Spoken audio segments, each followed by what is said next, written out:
Hai, Assalamualaikum, salam sejahtera. Selamat datang ke channel Cik Junwa.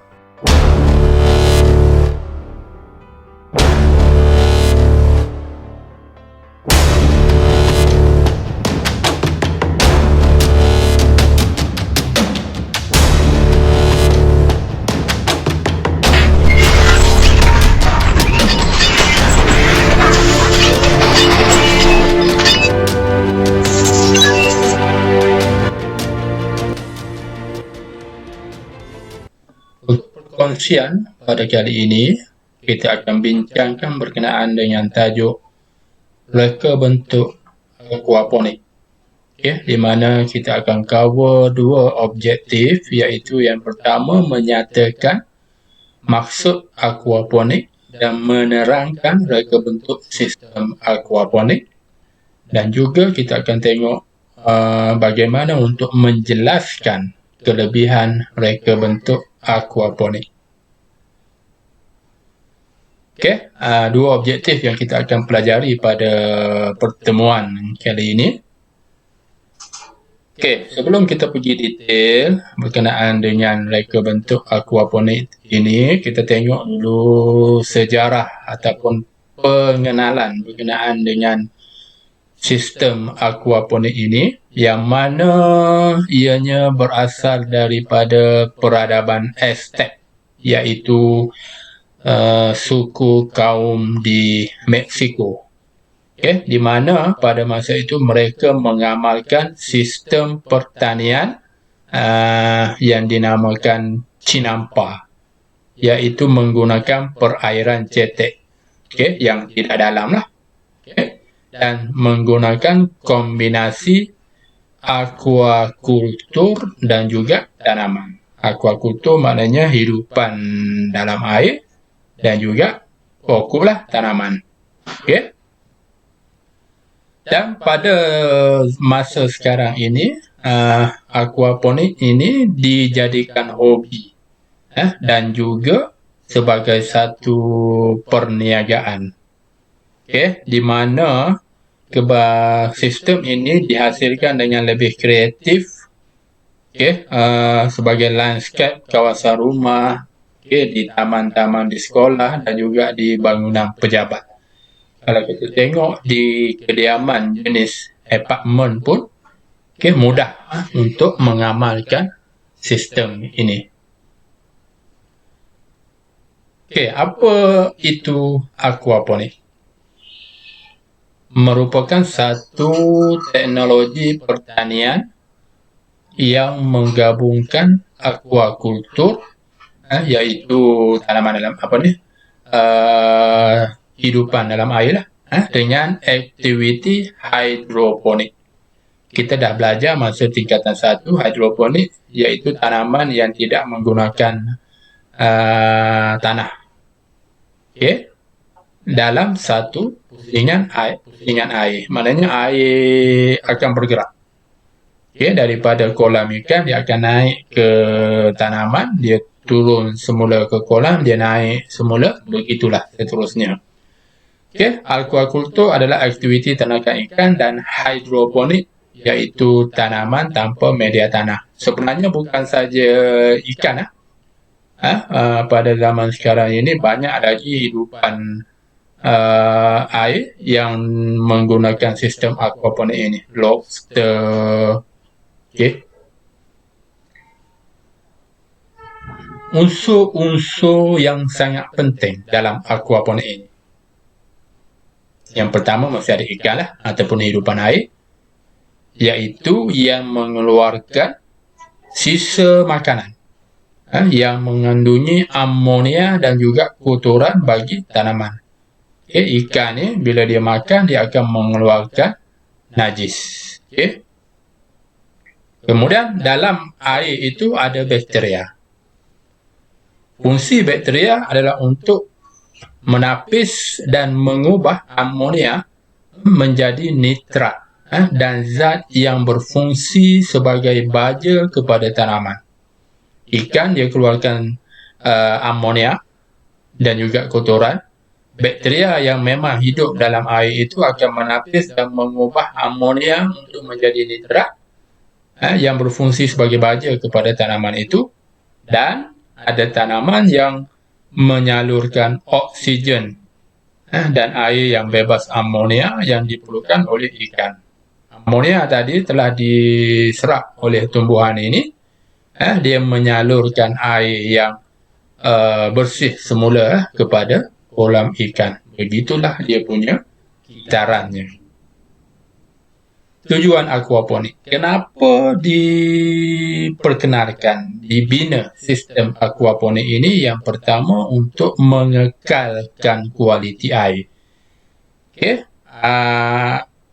ikan dia mengeluarkan sisa kotoran itu, air jadi kotor. Tapi bila dah diserap kepada tanaman, air yang dialirkan semula ke kolam ikan itu adalah yang lebih bersih. Mengurangkan kadar amonia, bila dah diserap kepada tanaman tadi. Menjimatkan ruang, dia tak memerlukan tanah yang luas. Di balkoni apartmen pun boleh, di kawasan yang sempit pun boleh, dan menghasilkan dua jenis makanan serentak, iaitu kita dapat sayur, tanaman, dan juga kita dapat ikan. Dua dalam satu. Okey, sistem kitaran aquaponik. Okey, ada beberapa jenis. Okey, ialah sistem pengaliran air dari kolam ikan ke media penanaman, dan air akan dikitar semula ke dalam kolam. Air daripada kolam naik kepada tanaman, dia turun semula kepada kolam. Air dalam kolam ikan yang kaya dengan bahan organik itu akan diserap oleh tanaman, dan air yang mengalami proses kitaran aquaponik yang lengkap itu akan menjadi jernih. Proses kitaran aquaponik, macam tadilah, ikan mengeluarkan sisa dan juga kotoran ni, menghasilkan amonia. Kadar amonia yang tinggi ni akan menjadi racun kepada ikan. Kalau kita tengok, bila air dah kotor tu, lama-lama ikan akan mati. Kenapa dia mati? Sebab kadar amonia dalam air ini sudah terlalu tinggi. Dan dalam kolam ini kita letakkan pump untuk mengalirkan air daripada kolam naik kepada bekas tanaman. Dan bakteria yang ada dalam air ini akan memecahkan amonia menjadi nitrit, zat kepada tanaman ini. Dan tanaman akan menggunakan nitrat yang telah ditukarkan oleh bakteria tadi sebagai baja. Air yang mengalir disaring oleh media tumbuhan dan akar tanaman, dan air yang disaring tadi akan dialirkan semula ke dalam kolam. Begitulah kitarannya berulang-berulang sehinggalah seterusnya. Dan aquaponik ini boleh dilaksanakan dua cara. Yang pertama, secara takungan. Takungan ini dia tak ada pump, dia tak ada pengaliran. Cuma kita letak pump udara lah untuk membekalkan oksigen kepada ikan. Dia tak ada, air tak dialirkan ke tanaman, sebab tanaman telah diletakkan di atas ni terus. Yang kedua, secara kitaran. Air dalam kolam dipam naik kepada tanaman, daripada tanaman dialirkan semula ke dalam kolam. Ini secara kitaran. Aquaponik secara takungan. Menggunakan kolam, tangki ataupun bekas yang sama untuk ikan dan juga tanaman.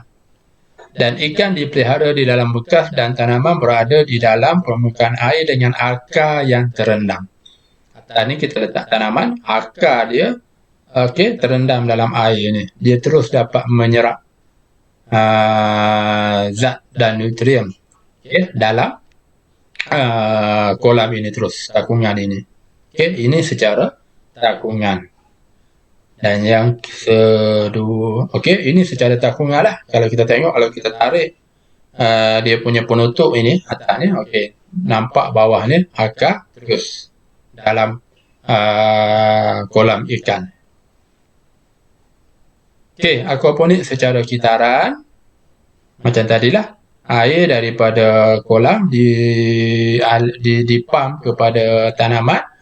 Okey, tanaman akan menyerap zat-zat yang terdapat dalam ini dan seterusnya akan disalurkan semula ke dalam kolam.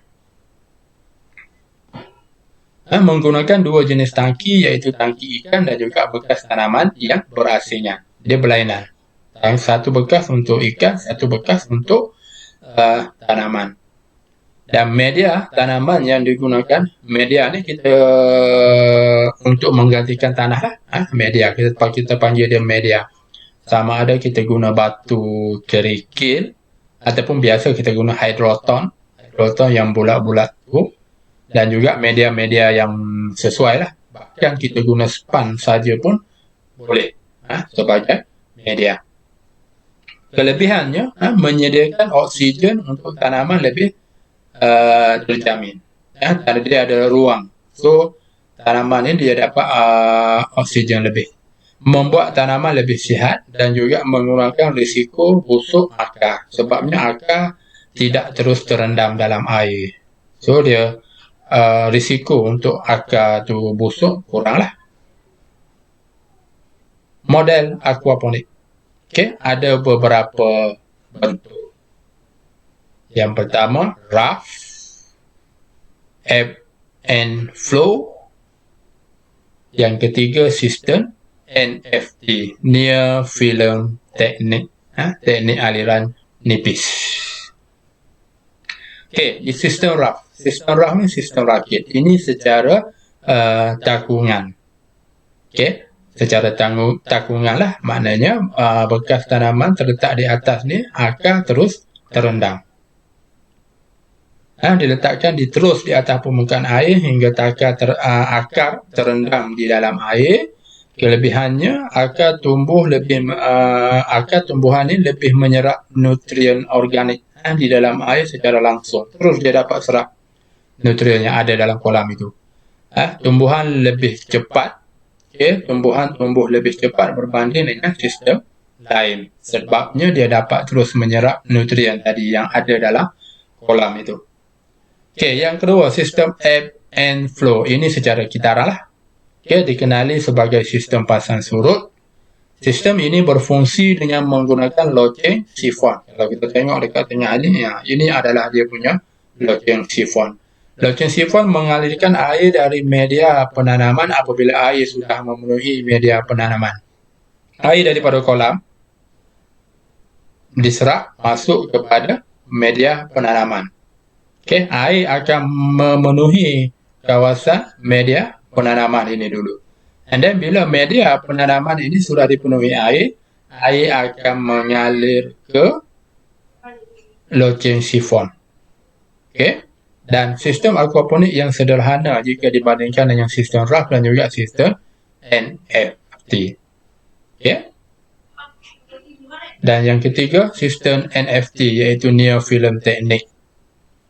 Hampir sama dengan sistem rough, tetapi dia tidak menggunakan media penanaman.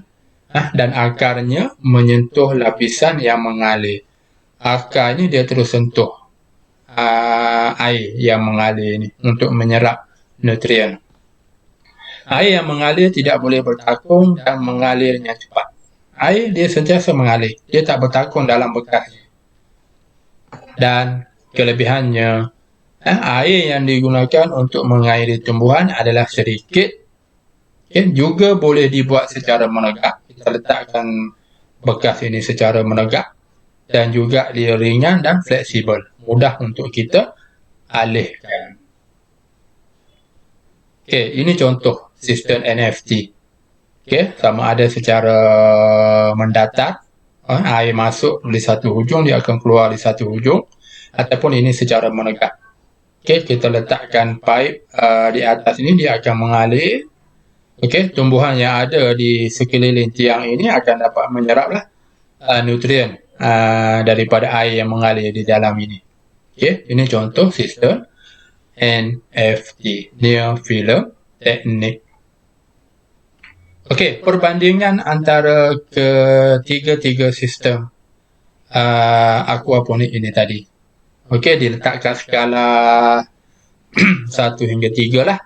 Okey, 3 terbaik, 2 baik, 1 sederhana. Okey, ini kajian yang telah dilakukan oleh Wilson A. Leonard and Brian W. Leonard. Okey, hasil kajian yang telah dibuat oleh mereka.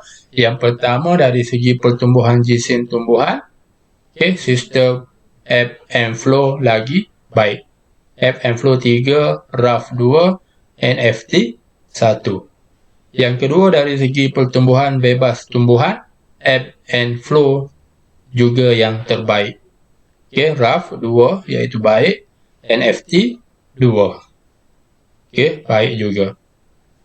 Oksigen terlarut dan juga penggantian air ataupun kekonduksian untuk ketiga-tiga sistem ini adalah hampir sama. Dan juga dari segi ikan, iaitu nisbah penukaran makanan kepada pertumbuhan tertentu, ketiga-tiga ini adalah hampir sama.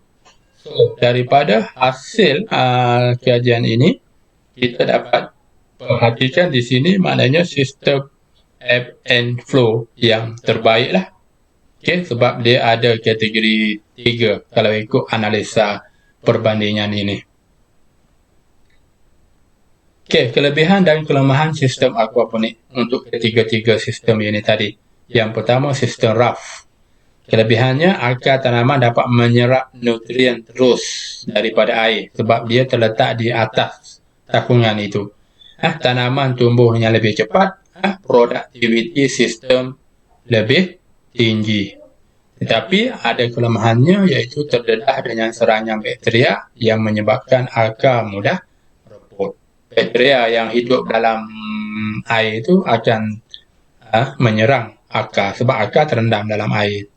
Sistem ebb and flow, kelebihannya biji benih boleh ditanam terus pada media penanaman.